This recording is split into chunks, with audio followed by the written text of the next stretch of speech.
So guys, isang magandang at magpalang araw po sa inyong lahat mga kaibigan. Welcome sa aming YouTube channel, ang Farm TV Realty Lopez. So ngayon po ay araw ng Biyernes. Magbigay ng magandang panahon para tayo ay makapag-locate ng property. Sa ngayon po mga kaibigan, ako ay narito sa party ng Calauag, Quezon. Ako po ay mayroong nilolocate ditong isang property. Na ang property pong ito ay mayroong sukat na 2.4 hectares. So ang property ay meron po itong mga row na kung hindi ako nagkakamali dito ay mga 40 to 50 meters lamang po yung pinakang row nito, at ito po ay dito sa lower na yan. Ito po yung pinakang daan papunta doon sa property. So tara at papasukin po namin itong sinasabi kong property para ma-view natin, makita kung ano po yung mga pananim na nakapaloob dito sa property ito.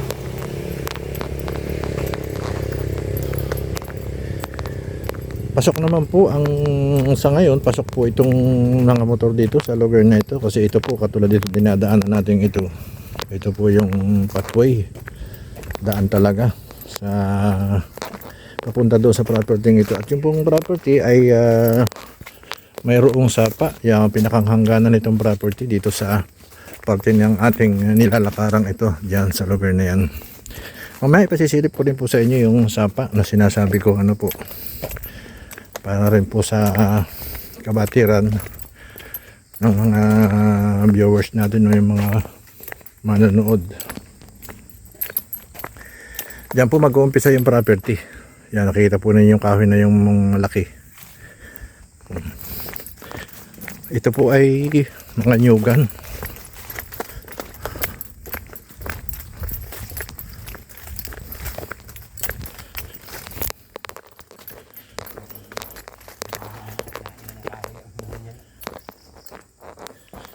Dito nag-uumpisa yung property.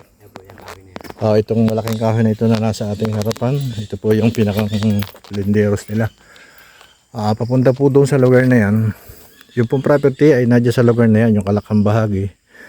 Tayo po ay pupunta lang dito sa may una-unahan ito para makita natin kung ano pa yung nakatanim dito sa property ito. Pero higit po ang mga tanim dito, itong mga higit na marami, ang ibig ko sabihin yung pong mga puno ng niyog. Ayun, may nakikita po ako itong fruit bearing, isang malaking puno ng langka.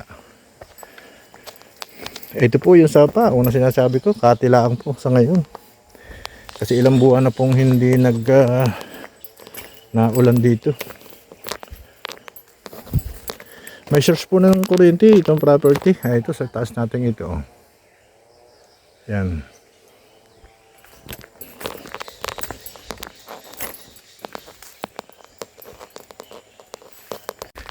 Ito ay medyo masukal ng alaang, pero marami po itong mga tanim na niyog din sa lugar na yan.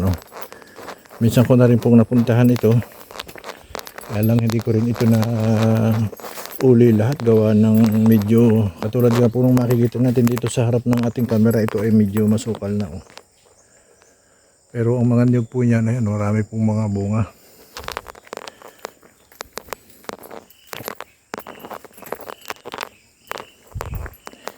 Din sa kabilang ari may dala pa ito. Tutok po ito doon sa kabila ng ilog. May ilog po yan, sinasabi ko sa inyo. Sapa pala, hindi ilog.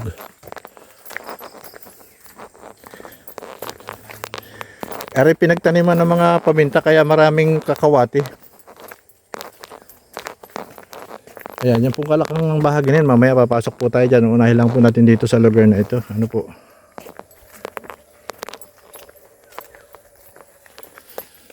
Ma'am, good morning.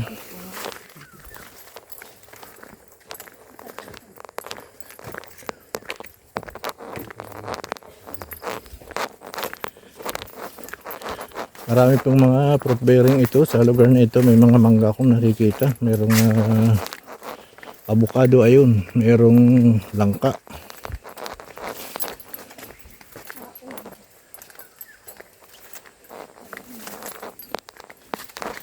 Kagandahan po sa property ito, ito po ay mga 90% ang plot nito at mga 10% lang po yung pinakang slope at Ayan, hanggang dito po yung pinakang hangganan ng property dyan sa lugar na yan. Papunta po riyan. Oh. Then, iikot po tayo dito sa lugar na ito. Dala po yan mga kawayang yan. Sige, ay laki ng langka na yun. Baka hinog na. Pasokin ko na po itong property para ipakita ko sa inyo kung ano po yung mga tanim dito. Ito, ayan, may kakao. Ito po ay kakao, mangga, ito yung langka, avocado. Ito, napakalaking puno nitong avocado. At saka napakarami nitong langka, ano, bunga. Mahaba. Ayan po, nakikita niyo itong bunga na yan ng langka. Kumbaga sa baboy ay dilahi.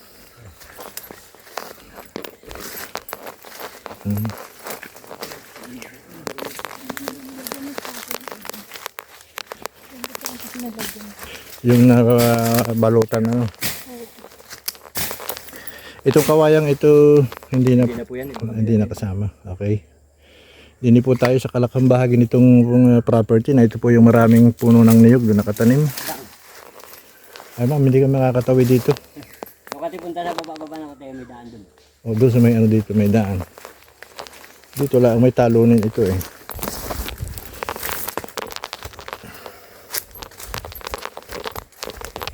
Ayan, dito. Pwede na dito.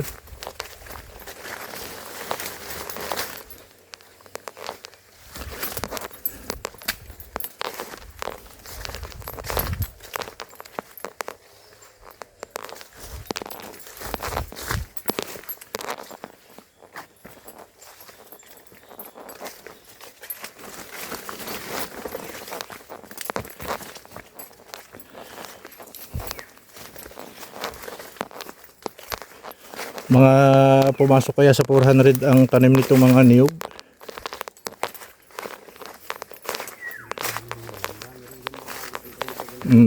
Marami pong tanim pa ito. Ayan, yung mga paon pong yan sa lugar na yan. Papunta dyan. Yan po ay kasama dito sa property. Yung kalakang bahagi. Ito po yung sinasabi kong medyo slope na party. Itong property. Masukal na nga lang po, ayan. Hanggang doon po yan sa ibabaw na yun. Then mga 10% lang nga po nitong property itong pinakang slope niya. Ano po?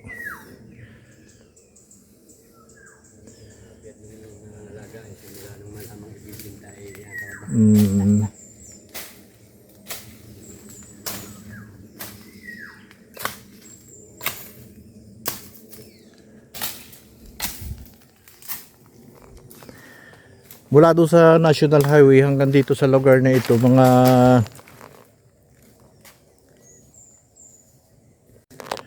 ilang kilometro kaya ito? May lang isa ano?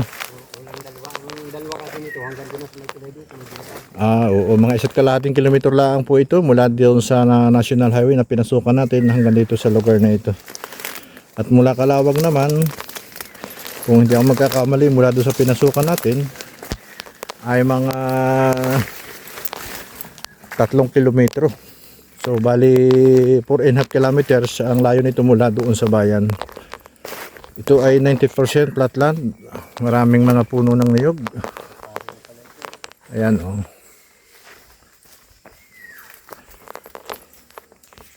Medyo masukal nga lang po itong lugar na ito. At hindi na naaabyad nung may-ari. Lalo pa ngayon po yung ngayon nagkaroon ng problema, na-stroke yata yung may-ari nito, kaya ito ay pinararas ang pagbibinta. Ito meron pa dito ano, yung ano tawag yan? Kakao.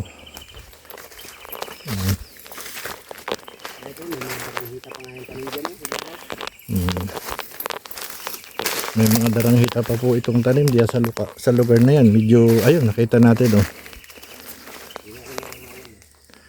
Masukal na lang nga, talagang hindi na nahawan. Pero maganda ito pagka ito inahawan. Tatabasin muna itong mga kahoy tapos i-sprayhin ng demolition.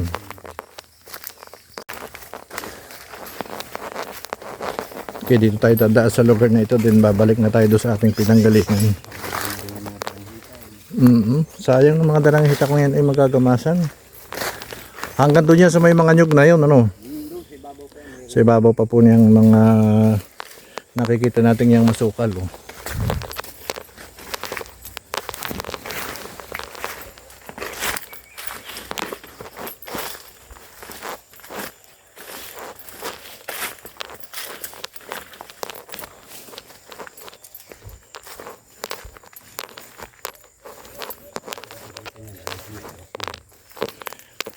Yang manggang Kaya dala pa yan dito. yang mangga dala pa rito. Yan, may malaking mangga po, oh. Nakakapit pala oh. Ba, Ay, ang dami bunga. Laki eh.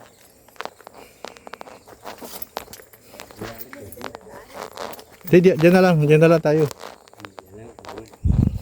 yan. Sa ibabaw kapit pa yan. Mm. Dala pa yung manyog na yun.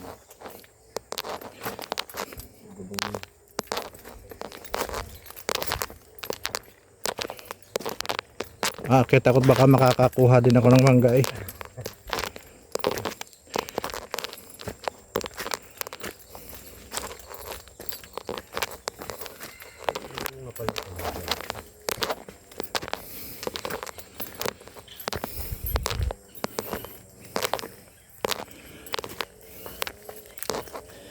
Ako dito lang po yung pinakahangganan nitong property. Yung mabababang niyog na yan. Ay, ano na yan. Yan. Mga mababa na dala pa yan. Mm. Parang hitahan pa yan eh. Darang-hitahan pa po itong ibabaw na ito. Then papunta riya sa lugar na yan. Pinakang boundary yan. Ito yung pinakang boundary po sa lugar na yan. Yan, Mr. Apple dito pa yan.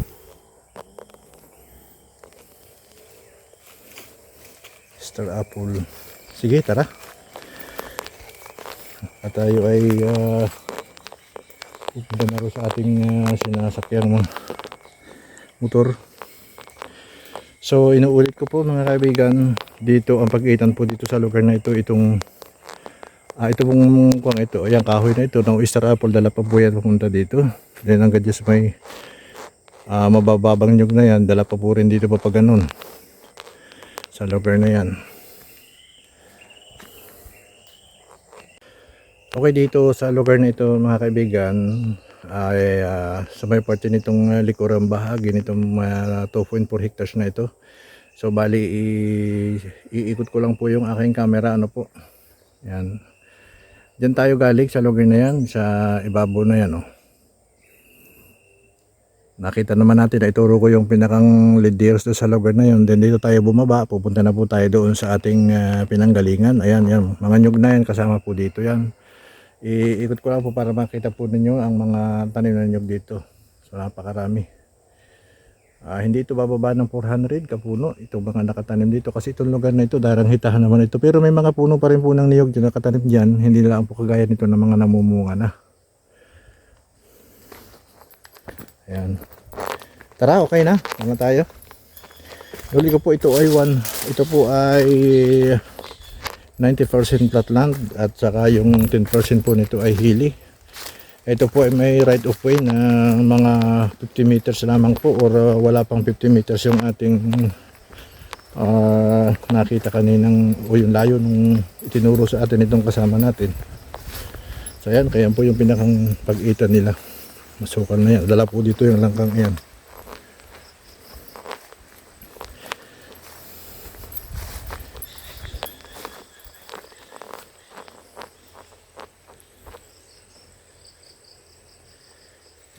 Magandang pag-ulahan din po ito ng mga hayop, pag-alagaan.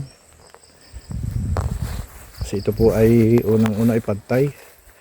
Babakura lamang po natin yung pinakang pagitan nito, then hindi na makakalabas dito yung mga alaga nating hayop, baka man ito kalabaw o kambing.